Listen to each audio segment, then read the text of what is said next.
Hello all. I'm going to show you how to prepare your ground on paper. You could do it with charcoal or pastel. We're going to use pastel today so that we can use our erasing method for drawing in our lesson that's upcoming, but you could also use it at different times.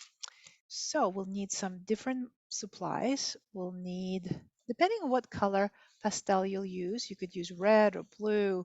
You could tone it with different tones. I want to study Rembrandt, so I'm going to use a bit of a brown soft pastel, and I'm going to use my sandpaper block. You can use any kind of sandpaper, but this is very convenient for artists. It's designed. You just open it up, and there's a little sheet of sandpaper. You can there's a few sheets that you can use. It actually was great on Amazon. It came with little stumps for blending, so that's a great tool. We're going to need a little tape to tape off the edges. What else will we need? We'll need a little paper towel. For that, we do it like this.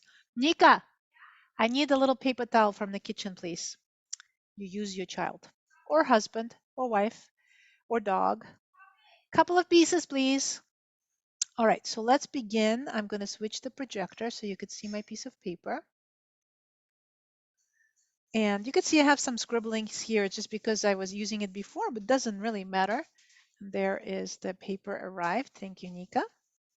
A little paper towel, we'll need that as well.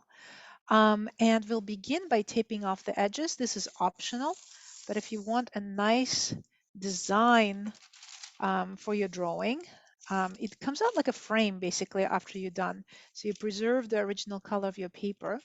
You can use any kind of drawing paper that you like for charcoal or pastel. I prefer this Desert Brown by Royal Talents. They produce this beautiful paper. And I'm just going to tape off the edges really quickly. I'm just going to do two for the sake of time because I'm just demonstrating it for you. Basically, I would do it like so, covering all the way, and I rub my finger at the end so that the pastel doesn't get through. Okay, next, we do it like so. We've got a block, we've got a pastel, and we create what my wonderful friend and artist and student Robin calls pixie dust. This is little magical dust, and you do it like this all throughout your paper evenly. I see I'm knocking my sandpaper, so I'm getting all that dust out.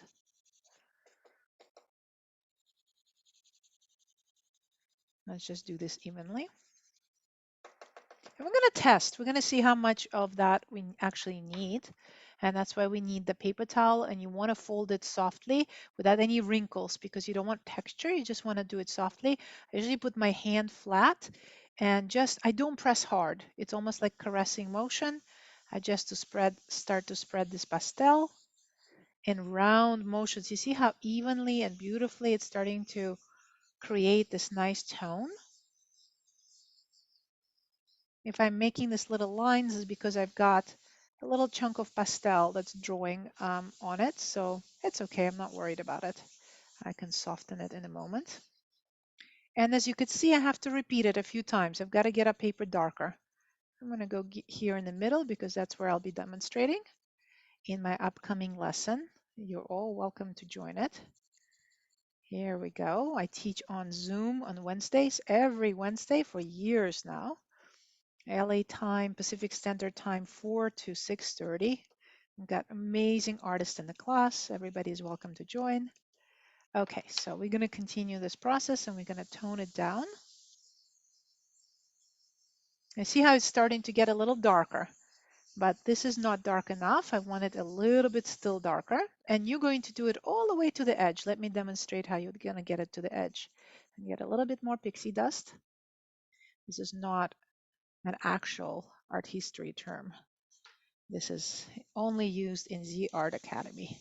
So all the way over your edge right here where your tape is so that you can get an even ground there. You see, it's how beautiful and even this ground is.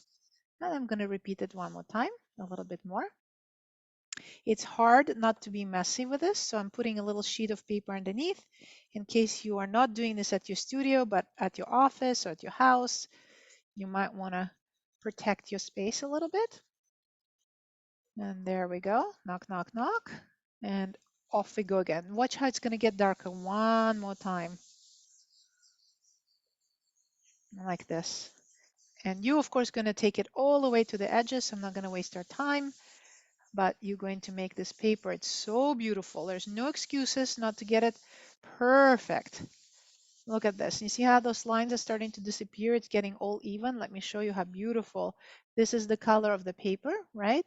This is the tone, completely different. And I'll just show you other tools we'll be using. I've got my pencil brush. This is not a pencil. An eraser pencil. So an eraser in the shape of a pencil, so I can draw with it.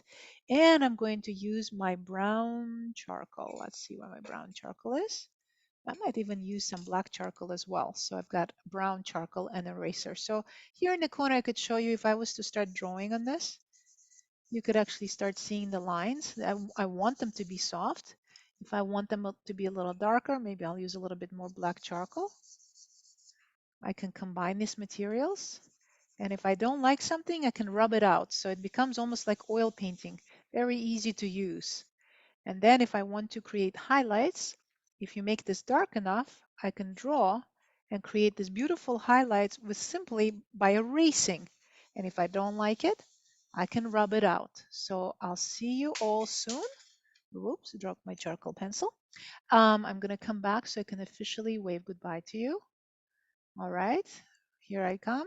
Where am I? Here I am. It's hot in New York. Join Zoom class anytime you want to. Check out zartacademy.org. All the information is there. Lots of free resources for my students. I can't wait to see you Wednesday. We're going to do that Rembrandt. Ciao for now. Okay.